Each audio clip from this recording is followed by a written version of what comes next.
नमस्ते। आशा करती हूँ आप लोग अच्छे होंगे, सुरक्षित होंगे। आज जो कहानी मैं आपको सुनाने जा रही हूँ वो मेरी कहानी है, आपकी कहानी है और ऐसे बहुत सारे लोगों की कहानी है जो बड़ी-बड़ी मल्टीनेशनल कंपनीज़ में काम करते हैं और अपने लिए वक्त नहीं निकाल पाते।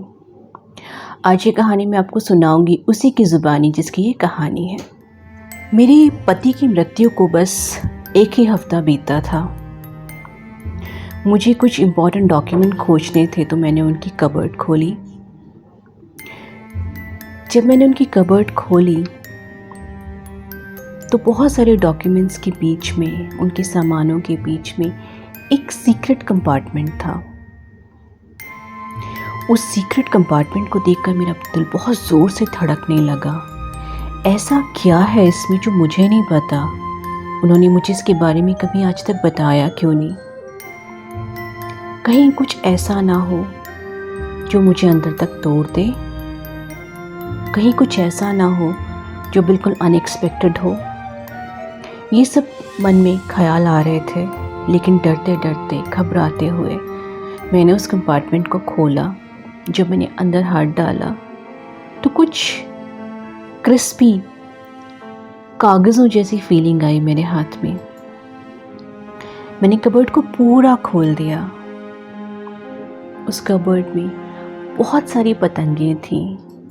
वो सारी की सारी पतंगें ऐसी थी जैसे बस अभी अभी मार्केट से लाई गई है।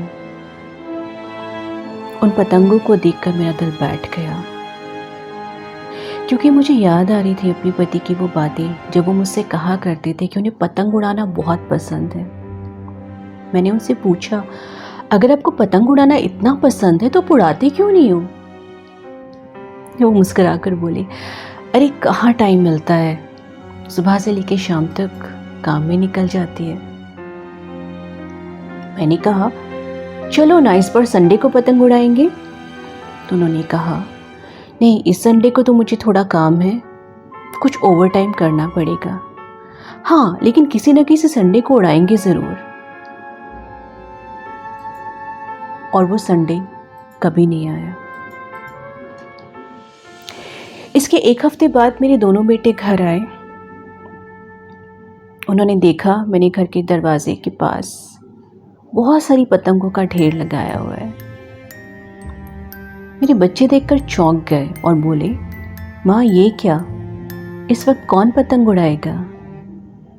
हम सब इतने उदास हैं, किसका मन है पतंग उड़ाने का?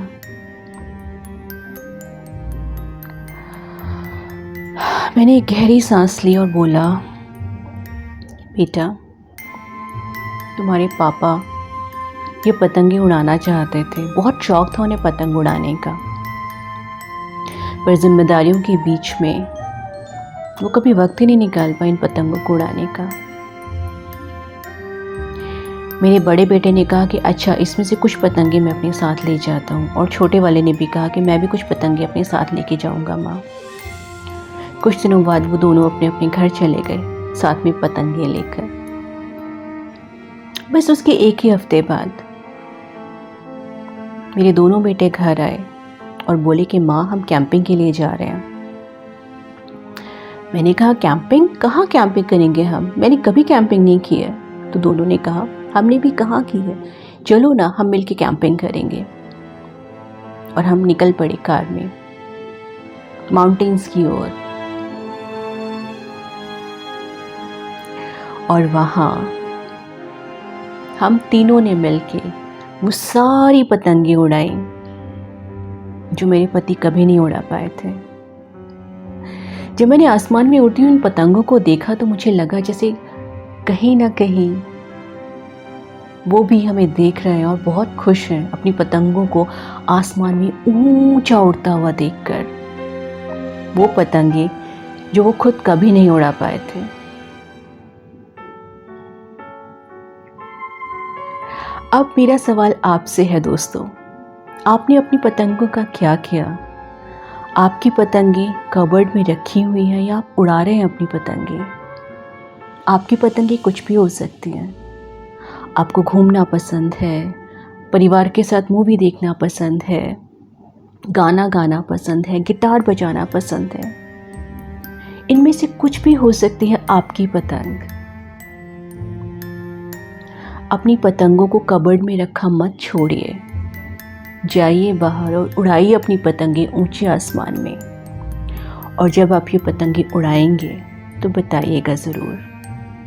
Till then, take care, stay safe.